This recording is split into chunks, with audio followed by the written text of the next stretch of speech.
Judges, chapter 15. Samson's vengeance on the Philistines.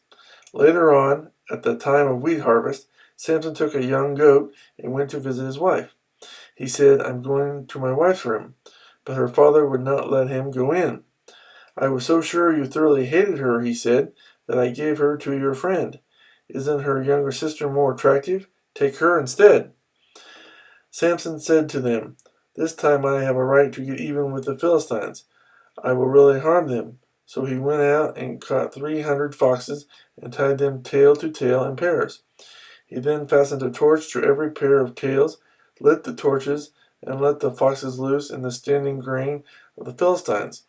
He burned up the shocks and standing grain, together with the vineyards and olive groves.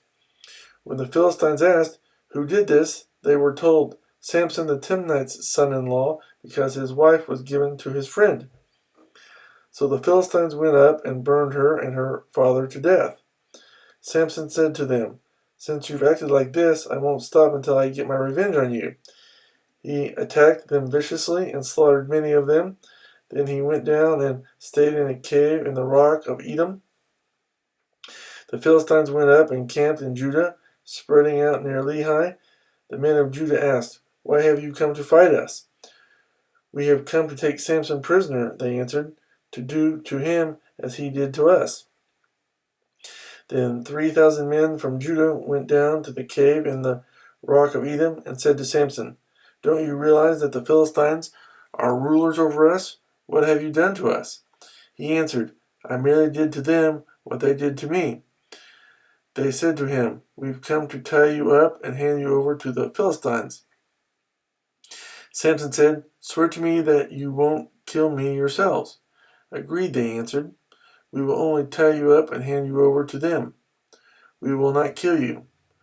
So they bound him with 2 new ropes and led him up from the rock. As he approached Lehi, the Philistines came toward him shouting. The Spirit of the Lord came upon him in power. The ropes on his arms became like charred flax, and the bindings dropped from his hands. Finding a fresh jawbone of a donkey, he grabbed it and struck down 1,000 men. Then Samson said, "With a donkey's jawbone I have made donkeys of them. With a donkey's jawbone I have killed 1,000 men."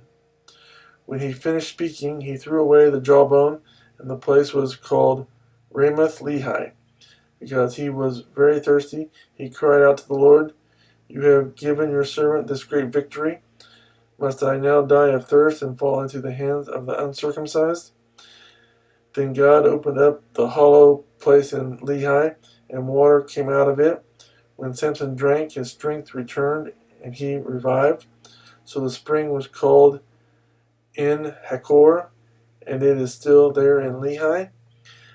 Samson led Israel for 20 years in the days of the Philistines.